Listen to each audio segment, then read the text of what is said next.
the Sportscast, March 25th, 2022. If you haven't yet, please subscribe in all our channels, YouTube, Twitch.tv, Twitter, and Apple Podcasts. And if you're listening on Apple Podcasts, please leave a rating and a review.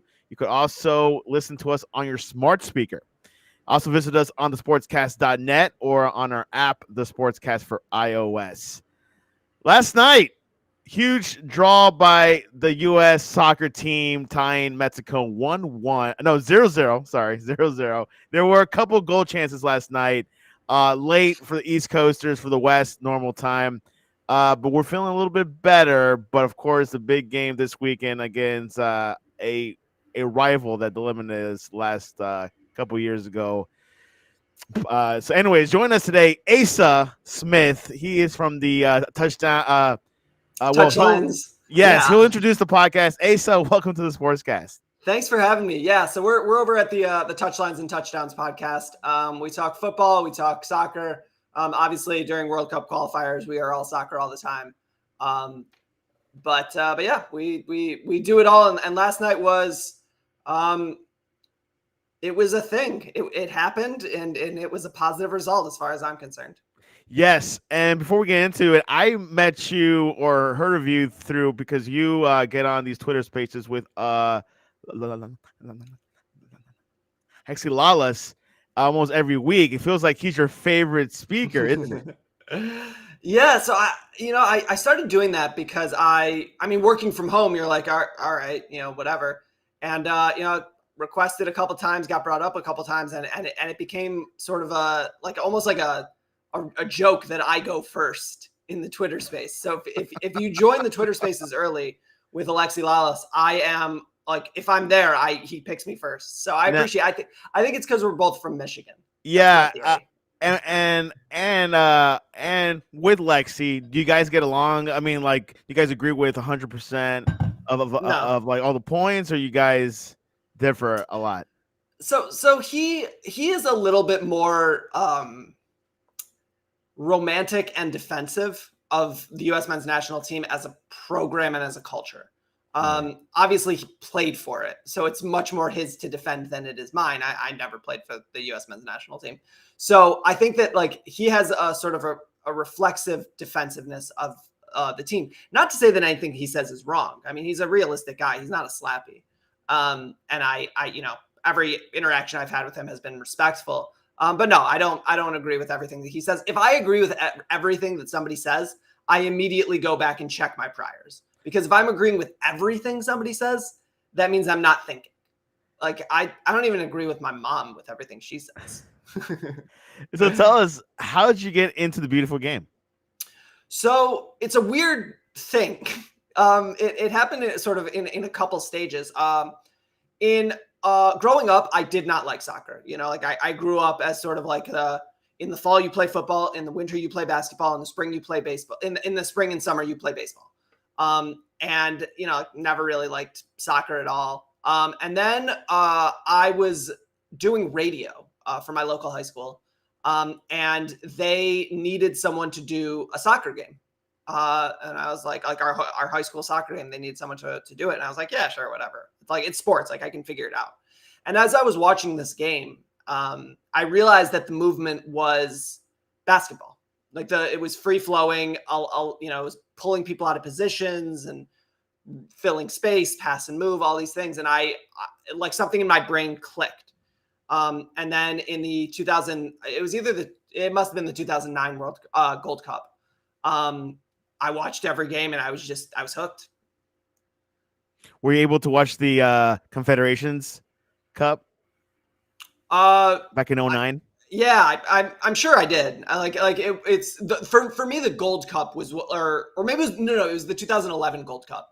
Okay. That is burned in my brain. The one that we lost against Mexico and the Rose Bowl. I remember that match. Yep. That and I'm a firm believer that you can't be a fan of a team until they break your heart. And I remember going into that game because I was a child, and I don't mean that literally, but like I was a naive U.S. men's national team soccer fan.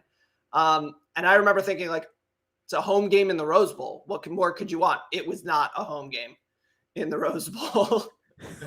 Yeah, no, it's not. It was definitely a hostile Yeah. area time. Speaking about USA Mexico, a draw last night in Azteca Stadium.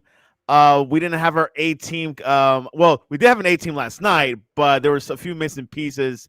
McKenny, of course, was the main player that was missing out.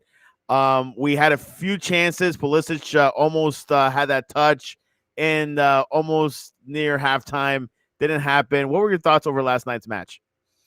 So you have to separate the match that you watched from the sort of the big picture. On our podcast, in our preview pod for the entire window, I said it's not good to think about these games individually, because if you get caught up in the individual games, sometimes you can miss sort of the point. Pun intended with the point. But so my thought were going into that game, we got a point at Azteca that we didn't need, but really, really is helpful. And so I'm happy. And as for the chances, I mean, look, there were 2.5 really big chances for America. One of them, Pulisic. Look, Ochoa made a good save, right? Like you can give credit to the other team. Like you don't have to say, well, he should have buried it.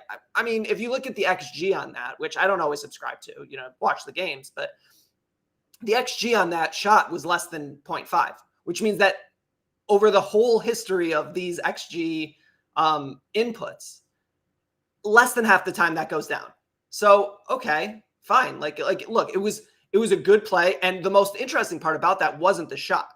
The hold-up play by Pepe, playing it off to Weah, Burns, I think it was Ortega, and makes that cross to Pulisic. That was beautiful. That was one of the best 5 seconds of soccer that we've seen from America. Cross, it was gorgeous. It was gorgeous. And that's the thing, is that most of the time Pulisic nails that. If it's any goalie other than Ochoa and Navas in CONCACAF, that's a goal. So okay, fine, whatever. The Yunus Musa chance, if that's McKenny, is that a goal? Yeah, probably. Like that, he maybe he gets a little bit more on it. But Musa put it in the perfect spot, and Ochoa made a great save. Like Ochoa played a really, really good game last night. That doesn't excuse Jordan Pefok for what happened on that chance. That's the chance that will keep me up at night if things do not go well against Panama on Sunday. Yeah. Would agree that Memo Ochoa was definitely the player of the game yesterday, even though they were like our rival. The striker position obviously has been in question mark, for the past year, I guess, at least. Pepe, since I think it's since Clint Dempsey stopped playing and Landon Donovan stopped playing, or no, really it's since Cuva, because Josie Altidore held down that position for so long. And look, a lot of people have issues with him and Michael Bradley because of what happened in Cuva. If you told me that I got 80% of what peak level Josie Altidore was tomorrow, I would tell him that he's starting against Panama. He's just not part of the situation anymore. But we haven't had a striker take the mantle. We thought it was going to be Josh Sargent. It wasn't. We thought it was going to be Ricardo Pepi. Not yet. He's a kid. Jesus Ferreira has done some interesting things. Jordan Pefok, I really liked. I mean, he had a really, really bad moment, but I think that he's a piece, So the Scuffed Pod, who we support, at least on my podcast, they sort of refer to the striker position as names out of a hat, and who cares, because none of them are demonstrably better than the others. I'm team Matthew Hoppe, because I think that he gives a certain amount of I don't know how to say it without cursing, but he's an MFer, and I like that about him. Fair enough. It's funny I think you mentioned this player. Last night I was talking to a person after the Mexico match, and he was mentioning about Josh Sargent. Why has he not been selected? He's been doing okay at Norwich. What are your thoughts about him? You think that Berhalter hasn't given him a good chance? I know he was at a Norwich match about 2 weeks ago, but what do you think about that player? I think that Josh, it's a weird thing, because Josh doesn't play striker for Norwich, and he hasn't played striker consistently in a year. when he does play as a striker, he's an interesting guy because you think about players and systems, right? Josh Sargent in a system with vertical strikers or vertical wingers. So if we had two Tim Weahs, right? So you have Weah or Jordan Morris fully healthy. Josh Sargent is the greatest possible center forward for that position because he does all of the other things, right? He will press high. He will come back and get the ball. He will put in the work. He will connect passes. He's just really not good at scoring goals. And like, ultimately, like you talk about sports, like you can talk about like the ancillary stuff, but if your center can't defend the rim, you're not going to have a good defense because that's I would love it if my center could hit threes. I would love it if my center could switch on to ball screens, like all sorts of really cool things. But at the end of the day, if you have a center who can't defend the rim, you're going to have a bad defense. And for center forward, if you have a center forward who does everything else great other than score goals, it's not good enough. And Josh Sargent just doesn't score goals. So I'd love to have him. I think that he's a really talented kid. I think that he needs to find a spot that will let him play as a center forward, or he needs to say to himself, I'm a winger. I'm an out and out winger. And then the job is not, is he a center forward and is he the center forward of the future? But can he beat out Paul Arriola for that fifth spot? Yeah, exactly. And it's pretty competitive positions in the midfield. And of course, if he could lead Norwich out of relegation, then maybe there's some conversations they can have at the Berhalter camp. A player that came out of injury for a while, Gio Reyna, came in, had 6 1-versus-1s. I mean, he was pulling a Maradona in Mexico City. What were your thoughts over his performance last night?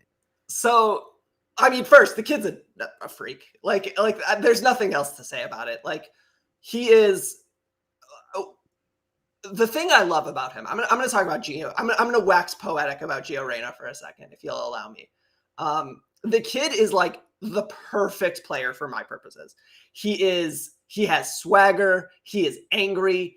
He's a kid. I mean, you look at his shoulders and again, like we talk football on my podcast a lot. The kid could gain 20 pounds, not lose a step. That, like, he is a child. And when he fills out, he's going to be scary.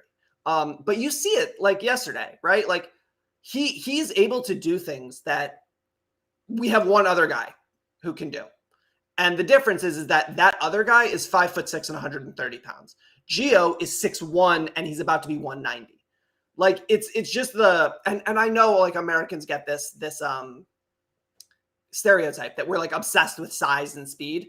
But look, if you have a guy who can run fast and is small, and you have a guy who can run fast and is big, the big guy is going to have a better time 9 times out of 10. And Gio, I mean, the ceiling is, as they say, like the ceiling is the roof. Like there is no stop to what he can be. And watching him do that to Mexico's defense in Azteca, he was toying with them.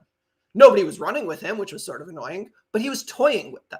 He got the ball and he was like, I am going to humiliate 7 people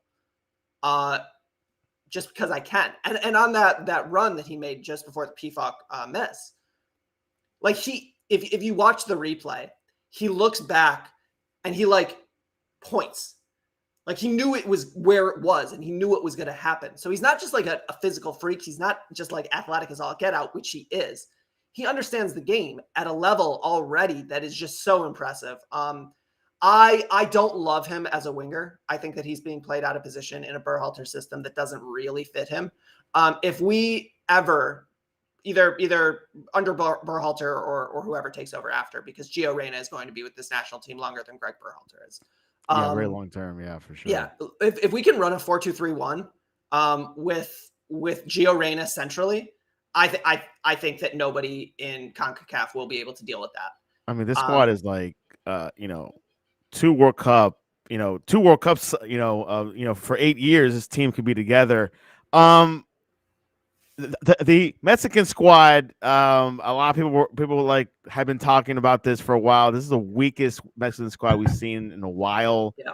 What are your thoughts about them? Obviously, they're in 3rd place. They're probably going to qualify, but is the future of Mexico tame? I know getting rid of coach this year, it's way too late in the game, but what are your thoughts over this Mexico squad? So Mexico is interesting, and again, I'm sorry that I make analogies to other sports. That's what I do. Hey, this is Sportscast. It's good. Yeah. So there was a concept that there was a moment when Florida State's helmets didn't matter anymore, right? Like for a long time, you went to Doak Campbell Stadium, Love it, and you saw those helmets, and you lost. You lost when you got off the bus. You know, it's a little bit like that with Alabama right now. You see the helmets, and you're like, well, that's it. Like I don't have this. And Mexico had that for a really long time, especially with American players. You know, like you saw it. And look, Memo Ochoa is still there. You know, like these, but I don't know. I mean, you look at Hector Herrera, and he's not the Hector Herrera of 8 years ago. You know, I mean, Edson Alvarez is great. He's not special for them. You know, Nestor Araujo is hurt. You just go down the list. Guardado is not that guy anymore, right? Like he's not going to bully. There's rumors they might bring back Chicharito. I would love that. I'm a Galaxy fan. Did you see what he was doing last night? No. Oh yes, he was playing a video game or something. During the game, he was playing Warzone, which I think is so funny. And like the thing is that there's no problems really in the Mexican attack, right? Raul Jimenez, Tecatito Corona, and Chucky Lozano, who was the best player not named Memo Ochoa on the field last night. Chucky Lozano did more close to good things than anybody else. Who's a starter? Obviously, Gio Reyna had more good things in a single drive than anybody else. But you know, like Chicharito, Vela, Lainez, like there are so many options for Mexico in the attack. There's so many options going forward. But I think it's revealing, right? I think that recruiting tells you where you are. And they sold out for Julian Araujo. And if you're selling out for Julian Araujo, that's not great. That's not where you need to be. And look, I like Julian Araujo. Again, I'm a Galaxy fan. I think that he's a really good player. I was annoyed when I realized that he was not going to be playing for America because I think that he's really good. And oh, by the way, we don't have a right back for the Panama game, which is its own issue. But oh, wow.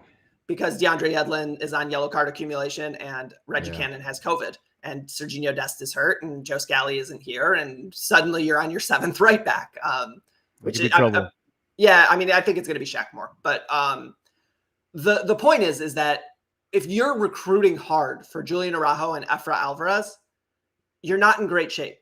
And that's where Mexico is. Because if you look at the players that America was recruiting hard, right? Serginho Dest was either going to be playing for America or Belgium. Yunus Musa was going to be playing for America or England. And these were not like, oh, maybe they will. Maybe. No. They were part of the setups. They were on the radar. It was a fight. A lot of willing and dealing. Right. And Yunus Musa is starting in Spain and Serginho Dest is starting at Barcelona. And Julian Araujo, until this year, was a most of the time, but a rotational starter for a bad Galaxy team. And I think that sort of says everything that you need to know about where Mexico is in sort of a talent level. Now, look, I don't think that they're going away. I think that there's, 1,000 kids in the youth setups of Cruz Azul and Tigres and Club America, and they are going to bother us for years to come. But their goalie of the future is David Ochoa. Their right back of the future is Julian Araujo, and their left wing of the future is Efra Alvarez. These are three guys who could not make it in the U.S. men's national team setup. Wow. So like that's just sort of the way to look at it. And look, Edson Alvarez was the best six on the field last night. I'm not saying they don't have talent. I'm just saying when your depth starts getting a little shaky, suddenly you're one injury away from panic. Yeah. And you mentioned something which you're a good segue person, I can tell. Last night Panama drew with Honduras 1-1, which Honduras is last place. Yeah. Which that'll put a little bit more beef for more anticipation for Sunday match, where we need to win to qualify. But it might not be easy this Sunday night. What are your thoughts over this match? Panama they went to the World Cup and we didn't. What are your thoughts over this Sunday match? It might be bigger than we thought. So going into this window, going into World Cup qualifying, the plan was not to be where we are right now, which is needing results in the last window, because we knew that this last window was going to be difficult. What happened last night, the results last night were shocking to me, honestly. Honduras is not good, and Honduras is not trying. John Arnold, who puts out the Getting Concacaf newsletter, he sort of like gave a preview of the Honduras system right now, and they don't have their starters. Like, they don't have their adults, right? Like, we talk about like how America doesn't have any adults because we completely turned over the Cuva generation. But like in a normal situation, we would have Michael Bradley and Josie Altidore and, you know, Daniel Levitz probably. And maybe that's good and maybe it's not. But like Honduras did that. They didn't qualify and they got rid of all of their adults and they're just playing kids. And these are not like well-regarded kids. They're just kids. And maybe they pop and maybe they don't. But the fact that Panama, in what was essentially desperation mode game, getting a draw is at home, no less, is shocking. I want to give a special shout out to the nation of Canada for just continuing to do whatever they can to undermine us. It's impressive at this point. You know, we needed them to get a result against Costa Rica. They drop all 3 points. Not helpful. But look, the fact of the matter is that America controls its own destiny. You win against Panama, it doesn't matter because Costa Rica is not going to make up 7 goals of goal differential in the next 2 games. But what I heard, if they win out and get 9 points, they qualify. That's what I've heard. They qualify into the 4th. So there are 4 spots. Yeah. This is maybe like a good like CONCACAF is weird explainer. The top 3 are auto qualifiers. Right.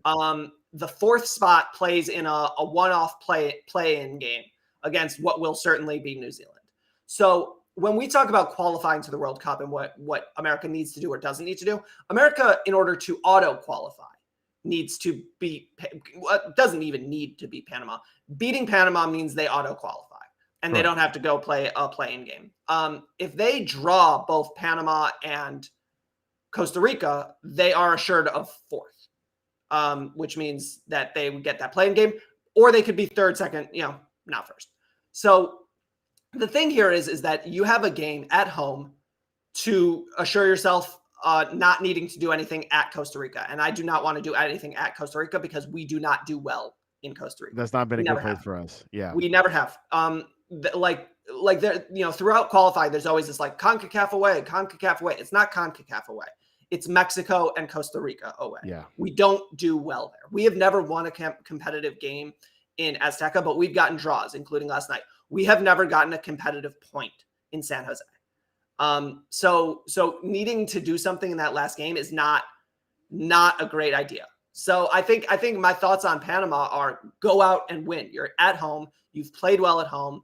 You've got, you know, Serginho Dest is not here. Weston McKennie is not here. Brendan Aronson is not here. Reggie Cannon and DeAndre Yedlin are not here. Tim Weah is not here. You are going to be playing a heavily rotated spot. But guess what? You have Gio Reyna and you have Christian Pulisic and you have Tyler Adams, you have Yunus Musa, and you have Jedi Robinson. And if that's not enough to beat Panama at home, you've got bigger problems. We are not as good as we think we are. Which, another good segue, who would you start this weekend against Panama? Sure. So I have been a believer in a certain player for a very long time, to the point where it's become like it's almost like an agenda, and that's Gianluca Busio. I believe in Gianluca Busio, but if we're going to start back to front, you start Stefan because he's your guy. I mean, Berhalter has made it clear that he's the guy, so he's the guy. Fine. Not Horvath, which I heard so much positive things about him. Horvath is great. I like Horvath more than Stefan personally. But Stefan is the guy, and if Stefan's the guy, he's my guy. My issue with Stefan is that he doesn't play week to week. You know, that's my thing. But agreed. Other arguments, yeah. But you know, like my thoughts are like, on the one hand, like I want him to be playing week to week. On the other hand, get the bag.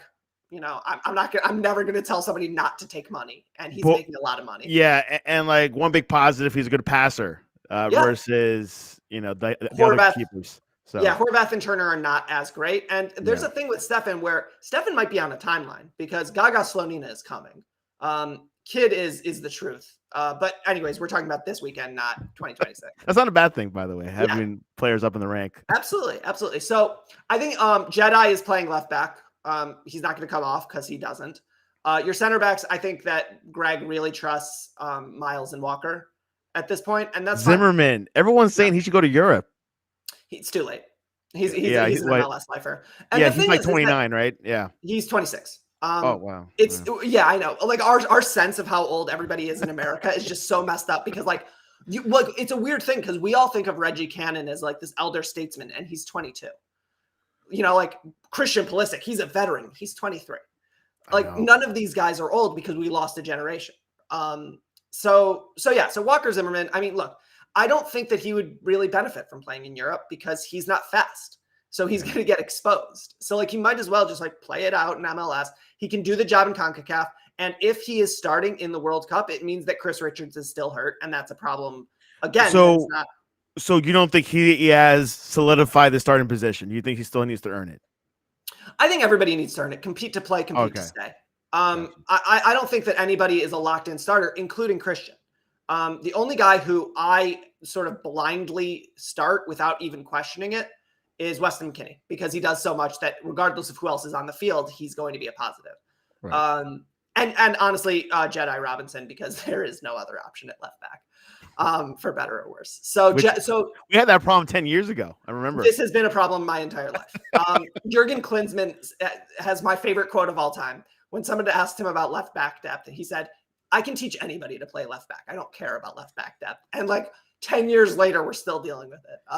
But Jedi is the guy there. And then at right back, apparently it's Shaq Moore. Maybe it'll be Eric Palmer Brown, who deputized for 10 minutes against Mexico. He's a center back. He's not a right back. I don't know what the hell is going to happen there. I'm sorry for cursing.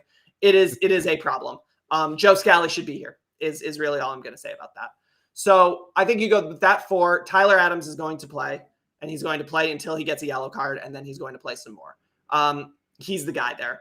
And then at the 8s, I actually think that Yunus Musa going 90 last night says to me that we are going to rotate that out, and we are going to have De La Torre and Acosta as the 8s. Not a bad thing.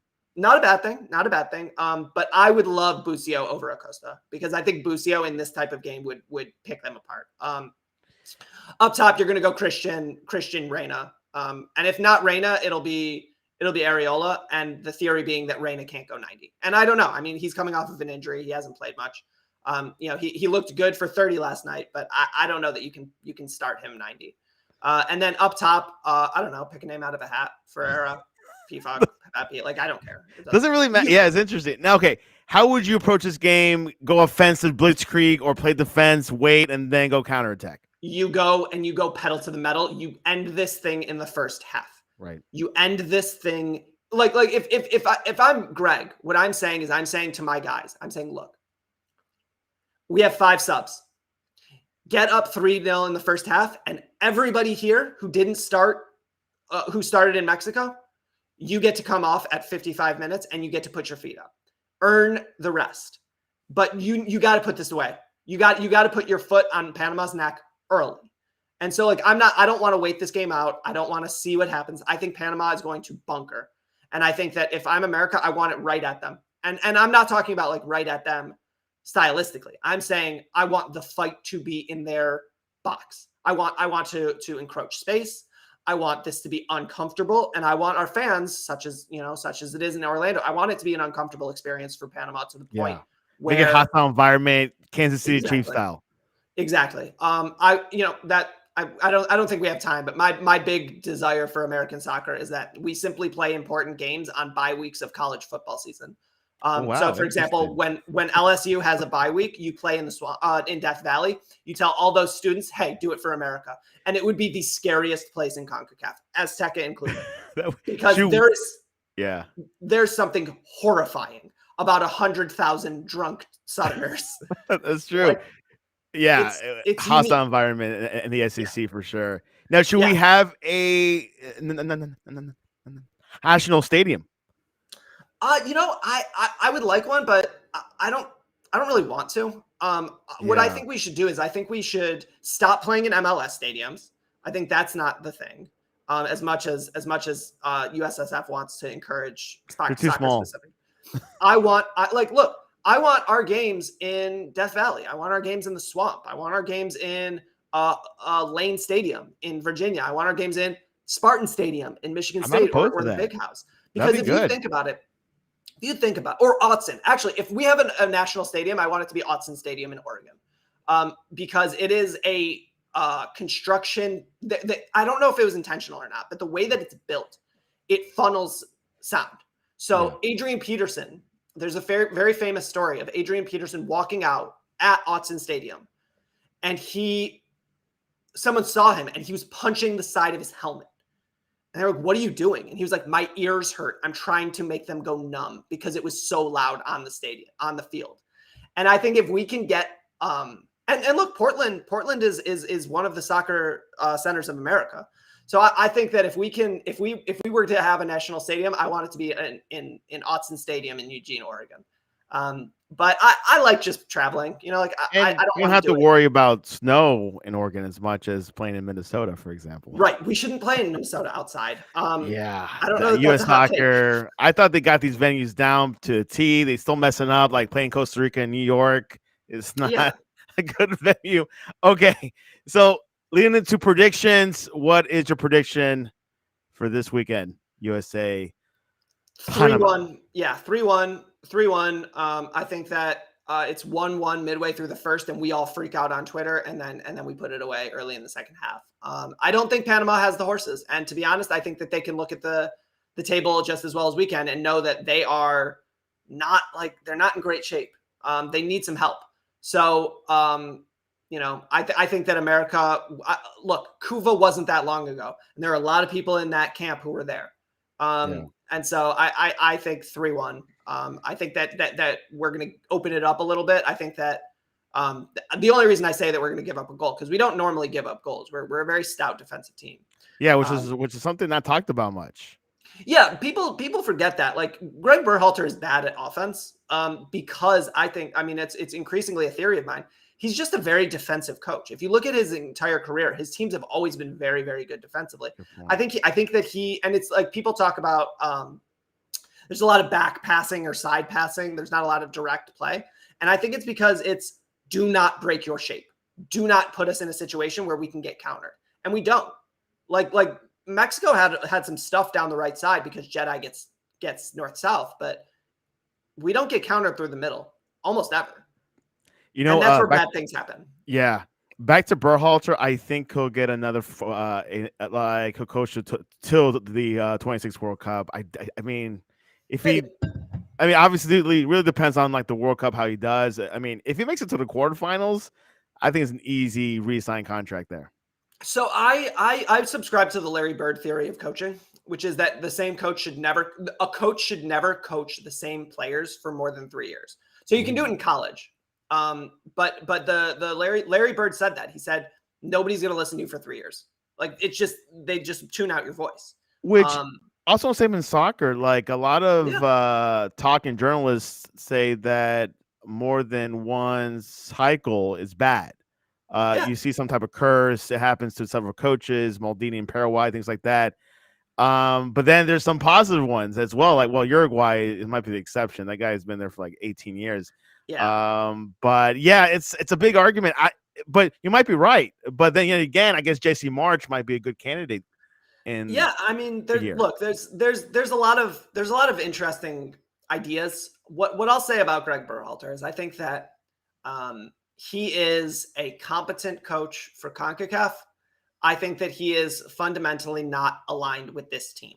I think that a generation ago, he would have been a perfect coach. I think that he would have been fine under a previous with the Landons and Clints. Yeah. And Kobe Jones and Jermaine Jones and that group. I think that Berhalter would have been great because it was the plan is play stout defense and rely on individual brilliance. And we had two players who had individual brilliance in Clint and Donovan. For this group, I think that you can create a swarming, terrifying thing that can expand beyond just, trying to beat Mexico, but really trying to beat Argentina, trying to beat Italy. Well, who can't beat Italy these days. I'm Oh, sorry. I know. That That's was, really. I realized that I was going there about like 2 No. sentences ago, and I really wanted to get that joke in. You know, it was interesting because like this squad is so talented, so deep. It feels like anyone can coach this team, but that's easy. So people say that all the time about, Yeah. again, like I go to college basketball. People say that all the time about John Calipari, right? Like he's not a good coach because it's impossible to manage egos. Like I've coached, it's impossible. Oh, yeah. And so like it's just a different skill set, right? I Not don't even think Phil Jackson Berhalter, could have done it either. yeah, I mean it's just a different skill set. I don't think Berhalter is the right coach for this group. I think what you need is a guy who is not a tyrant and is just going to play sort of loose. Like, hey, like do your thing, kid. You know, you're a good player. Go be a good player. And like we have like general functions and structures, and this is where you should expect people to be. But like Gio, you don't need to teach Gio, okay, you take 3 steps here, and then you take a step inside when the ball rotates, blah, blah, blah. He plays at Dortmund. He knows how to play the game. He's Claudio Reyna's son. He understands this game. He's Christian too, and Musa and Dest, they understand the game. So you don't need to put them in systems that restrict them. You need to put them in systems that unleash them. And I don't know that Berhalter is the guy to do that. Would Tom Tuchel be a good coach for the U.S. men's national team? No. Look, Tuchel is clearly a talented coach. Right. I'm a Spurs fan, so like, you know, whatever with Chelsea, but Conte will work out. I'm kidding. He is. No, we're making top 4. Don't worry about it. But no. Tuchel, I think would be sort of a similar thing where you have a situation where he is so married to his 3-4-2-1 system that he doesn't care. He doesn't care what else you have. He's going to play his 3-4-2-1. And you know what? I've never won a Champions League. He has. I've never been top 4 in the EPL. He has. He knows what he's doing. But if you look at the way that he unleashes attacking talent, it's not right. And Conte is actually sort of a similar thing. Like, I'm glad you brought him up because Conte's theory, he's talked about it, is he wants his fullback scoring. He wants his fullback scoring, and he wants his attackers putting pressure, but he wants his fullback scoring. Wow. And so it's sort of interesting because like that's such a terrible marriage with Harry Kane. But like there was a goal a couple of weeks ago in which the left back crossed it to the right back who put it in the back of the net. And Conte was ecstatic because that's his game. That's what he wants. And I think Tuchel is sort of a similar thing where he wants so much out of his quote unquote midfield, you know, that 4 across, that he's willing to sacrifice Romelu Lukaku and Timo Werner and Callum Hudson-Odoi and Mason Mount and all of these guys who probably in aggregate are worth on the transfer market 600 million pounds. You know, he's like, okay, that's fine, but what about Reece James? Wow, we're getting into Premier League talk here. Well, now we know that you're a Tottenham fan, so I am a Tottenham fan. For all Premier League stuff, I'm associated with something called Touchline Fracas, so check them out. They're British. Okay, wow, Asa, this is full content. We'll definitely have you back. Okay, the other game predictions. Let's go for Concacaf Canada versus Jamaica. You know, it's funny. Like I'd done this before in my head, and like I had an answer for you of Canada 2-0. But I don't know what Canada's at. I like that's a hangover. Get that game against Costa Rica. Like I don't know. And Costa Rica was going all out. Like they had to get results. Like yeah, but like it's still. I thought Canada was so well organized for the first 11 games. Do you think they're the best team in CONCACAF right now, Canada? Team? Yeah, like team wise. Or Yeah, do you think it's the US? Okay. If we're talking about who is the best team, who am I going to trust to win 10 games with their current player coach, with everybody healthy, it's still America. It's just America has and they proved it with 2 trophies last year. Yeah. With 2 games left, America has not put out a first choice roster. Just we haven't. We've been hurt, right? Like the closest we got was in the beginning, and Reyna went down in the first 60 minutes. We haven't put out the MMA midfield with Pulisic, Reyna, Dest, Jedi, Richards, Robinson. Like we haven't done it yet. So in a magic world where we're healthy, we're still the best team in the region. we're just never healthy. And John Herdman is a significantly better coach than Greg Berhalter. So Canada, they capitalized on the moment that we couldn't, I guess. Yeah. And look, they have the best player in CONCACAF. Like, that means something. They have and look, I don't even think it's close. I think Alphonso Davies is so far and away the best player in CONCACAF. Yeah, when I saw him in Nashville playing, well, I mean, I wasn't in Nashville, but like when I saw him play against US, I'm like, gosh, it's like I totally forgot about him until then. He does things. Here's what I'll say about it. He is so fast that your game plan tilts. Like, he's in the news today. So Tyreek Hill is the comparison for Alphonso Davies. You're right. Because he is so fast that you have to bend. And so, like, that was the thing that was you. If you want to talk about the moment that Serginho Dest became the right back of the future for me, it was he got little brothered by Alphonso Davies in the first half of that game. And a moment later, it switched. The flick switched, and he locked him down, such as it is with Alphonso Davies. Dest for about 40 minutes. If you go from the moment where Davies like stiff arms him to the moment that Dest went out with the injury, he locked him up. And that was the moment where I was like, oh, it's just a motivation thing because he also is a child. But when Dest is locked in, he was right there. But yeah, Alphonso Davies is terrifying. And which he'll give trouble in the World Cup for the other big teams, maybe like Germany or something like that. El Salvador versus Costa Rica. Costa Rica is going to win 2-0. Yeah, I think Costa Rica is definitely going all out. I know this is a weak Costa Rican team. The goalkeeper is one of the best in the world, but they're definitely gonna. They have to win this game, and then that USA game. If we beat Panama, then we'll have less pressure. But if we tie Panama, that's going to be a game on scenario. We can't do that. We can't put this in the hands of anything else. We need to beat Panama. We got to.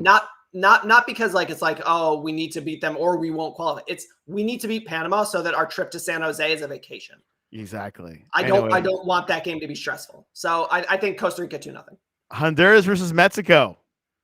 Mexico's going to win by a lot. They got to. Yeah, they got to win that game. I can see like a 4-0 situation there. A comment, both teams played safe last night, USA, Mexico. Super safe, he said. Yeah. I mean, both teams, I think what I said was that they were playing tight. It was a little sloppy, a little tight. Nobody really wanted to expose themselves to the terrible moment. And America didn't. America had one moment that was pretty scary, and Tecatito Corona couldn't bring the ball down. And Mexico had two, and Ochoa made a great save on one of them, and Jordan Pifak, scuffed at the other one. So in a game of Mexico US, which is usually so intense, there was like 3 moments of actual interest because nobody really wanted to get all of that forward. And Berhalter went to a 6-3-1 at the end. And it was interesting because there was some rumors or speculation that he might start a B team, but he went A team last night. So yeah, I mean, you can't not, right? Like we can all talk about being pragmatic and B teams and blah, blah, blah. But the fact of the matter is you enter Azteca, you're not leaving Pulisic on the bench. You're not leaving Weah on the bench. You're not leaving Adams on the bench. You got to go for it. And he did. Yeah. And look, I thought that they played well. I think the job last night was to not give up a goal. If you got a goal, great. Correct. But the job last night was do not give up a goal. And they didn't. And massive point. Yeah. It wasn't even that close. Mexico did not have a great opportunity. No, not at all. They just didn't have much options. They didn't have much. I don't know. They just didn't connect as well. Not like the old Mexico teams I've seen. Right. All right. Do you think USA can finish first after this cycle? No, because Canada is going to get a point. Yeah. So it's out of reach. Second place at best. I think second place at best. And I think if you can win this game against Panama, you take maybe Costa Rica off the table, right? Maybe Costa Rica understands that they can't qualify. And then that last game you can play free. Maybe you get a win, and maybe somehow we end up in pot 1 for the World Cup draw. I don't know that that's possible, but it's certainly like an option. The seeding, people were talking about like being those pots, and some people say it doesn't really matter. It depends who you ask, right? Well, the difference between being the worst in pot 1 and the best in pot 2 is literally nothing. I know. It's literally nothing. It's the same thing. It's like in the seed line, like you're playing the same teams. Like you're in the same region. It doesn't matter. So, like, would I like it for like advertising? Sure. But like, who cares? Panama versus USA Sunday 7 p.m. on Fox, and you'll see some Lexi Lalas. He'll be there, so we'll have to see his comments. Of course, Stu Holden will be in the helm. So pretty exciting. Is every game or every other game is like the whole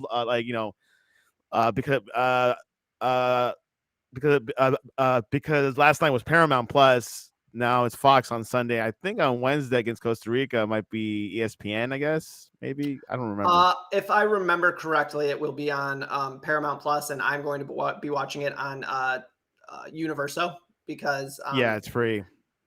Although I like Paramount Plus, you know what? I'm going to take a step back. Paramount Plus does a good job. I like CBS. Yeah. Paramount Plus does a good job. Get Clint Dempsey. That's where I was going.